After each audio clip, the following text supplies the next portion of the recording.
Today, I'm going to teach you 3 ways to find underground water on any piece of land using nothing but your own eyes, and then 2 simple tests you can do yourself with stuff in your garage to confirm the water is actually there before you ever dig.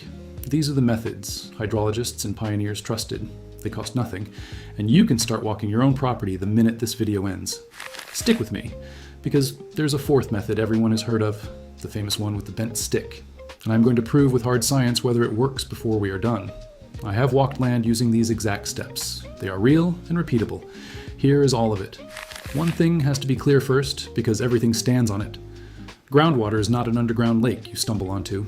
In most places, it sits in the spaces between soil and rock, a saturated zone called the water table, and the top of that zone rises and falls depending on the land above it. Your whole job is to find where that water table comes closest to the surface. Every method I'm about to give you is a way to read the surface and know what the water is doing underneath, and then a way to confirm it with your own hands. So before you go outside, grab a few stakes or some bright flagging tape, because you are going to mark every spot that passes a test. By the end, you will have a map. The first method is the one professionals still use, and it is the most reliable. Read the plants. A plant cannot fake being alive, so vegetation is the most honest water detector on Earth. Certain species, botanists call them phreatophytes, have roots that must reach the water table to survive. Willows, cottonwoods, sycamores, and alders physically cannot grow in dry ground. Here is what you actually do. Walk to the highest point on your property and look out across it. You are scanning for 2 things: any line of willows or cottonwoods cutting across otherwise dry ground, and any patch of grass that is noticeably darker green than everything around it. Mark both. The trees mark shallow groundwater, often within 10 to 15 feet of the surface. The green patch marks moisture, and its roots have found that the surrounding pale grass cannot reach. Now go closer and confirm what you marked. Look at the ground under those greener spots for cattails, rushes, or sedges. Those 3 plants only grow where water sits right at or just below the surface, so if you find them, water is very shallow there. Do this read in late summer or during a dry spell, not after rain, because that is when the signal is loudest. When everything else is browned off, the green stays exactly where the water is. Pull up the plant identification on your phone if you are not sure what a cottonwood or a cattail looks like. That 30 seconds of checking is the difference between reading the land right and guessing. Flag every confirmed spot. Hold that map, because the second method tells you something the plants cannot, and stacking the 2 is how you pinpoint an exact place to dig. The second method is reading the shape of the land. Water obeys gravity without exception, and that lets you predict where it pools underground. Here is the walkthrough. Stand back and find the low collection points on your property. The base of a slope where a hillside flattens into valley floor, a draw where 2 hills meet and their slopes run together, and the toe of a hill where steep ground eases into flat. Those 3 landforms sit above shallow groundwater far more often than high ground does. Walk to each one and mark it. What you are training your eye to find is concave land. Picture the inside of a bowl. Convex ground sheds water away in every direction, so the water table there sits deep and digging is wasted effort. Concave ground gathers it. Here's the simplest way to test what you are standing on. Pour out a bottle of water at your feet and watch where it runs. If it runs away from you in all directions, you are on a ridge. Move on. If it pools or runs toward a single low point, follow it. That low point is your candidate. And here is where it gets powerful. Go back to your flags. Where a green corridor of willows from the first method runs straight into a concave collection point from the second, you are no longer guessing. Plant a double flag there. That spot just passed 2 independent tests. The third method works at a time of day almost nobody is outside: dawn. Before the sun climbs, the ground reveals its moisture in ways that vanish by mid-morning, so this one takes a single early morning to do. Set an alarm, get out there right at first light, and walk your flagged spots. Watch where ground fog or low mist forms and lingers. Mist collects over ground, releasing moisture, and ground releases moisture where the water table is shallow. If the rest of the field is clear but one low pocket holds a layer of mist, mark it hard.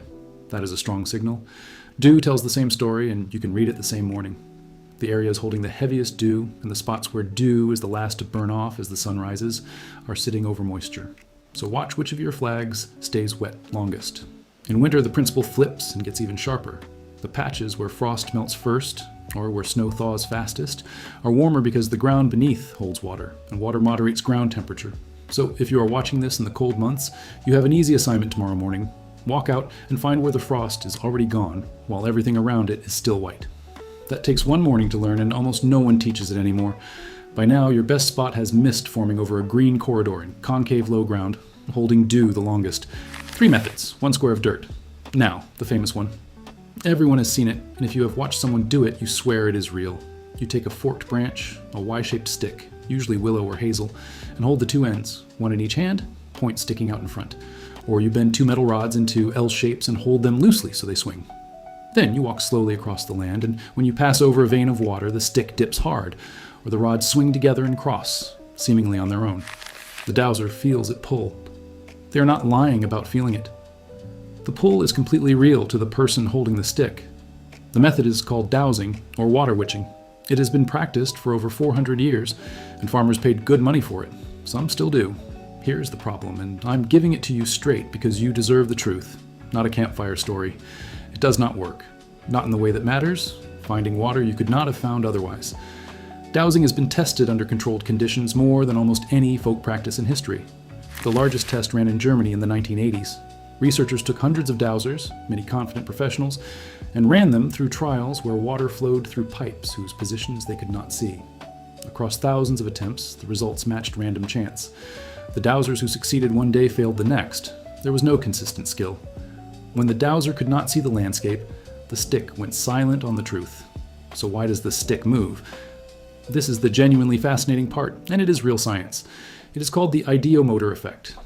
Your body makes tiny, unconscious muscle movements driven by expectation, movements you do not feel making and do not intend. When part of your mind expects water nearby, maybe because you unconsciously clocked greener grass or lower ground, your wrists make a micro-twitch far too small to perceive. The long lever of the stick or the free pivot of the rods amplifies that twitch enormously. The stick dips dramatically and you feel it move on its own because you genuinely did not consciously move it. It is the same effect that drives a Ouija board. Real sensation, no external signal. And here is the twist that ties it all together. Dowsing seemed to work for centuries because experienced dowsers were almost always experienced land readers too. They walked the property and their trained eyes caught the willows, the green corridors, the concave low ground, the morning damp, the exact 3 methods I just gave you, and their unconscious mind moved the stick at the right spot. The stick was theater. The eyes did the work. So skip the wood and read the land directly. It is more accurate, because now you are doing it consciously instead of letting a twitch decide. Now confirm it before anyone digs a well, with 2 tests you can do yourself this week. The first is the test hole. At your best stacked spot, dig down 2 to 3 feet with a post hole digger or a shovel, cover the hole with a board to keep rain out and leave it overnight. Come back in the morning. If water has seeped into the bottom, your water table is shallow right there. You have found it. The second is the condensation test for spots where you suspect moisture but cannot dig deep. Clear a small patch of bare soil, set an empty glass jar or a sheet of clear plastic flat over it, way down the edges, and leave it from evening through to mid-morning. Heavy condensation forming on the underside means the ground below is actively releasing moisture, a direct sign of shallow water. Do both at your top 2 or 3 flagged spots, compare which one fills fastest or fogs heaviest, and that is where the water is closest. You just found it with a shovel in a jar. The land has been telling people where the water is for as long as people have needed it. Most of us just stopped knowing how to listen, and now you can go outside and listen for yourself. Thanks for watching, and if this taught you something worth knowing, share it with someone who would find it just as fascinating. I will see you in the next one.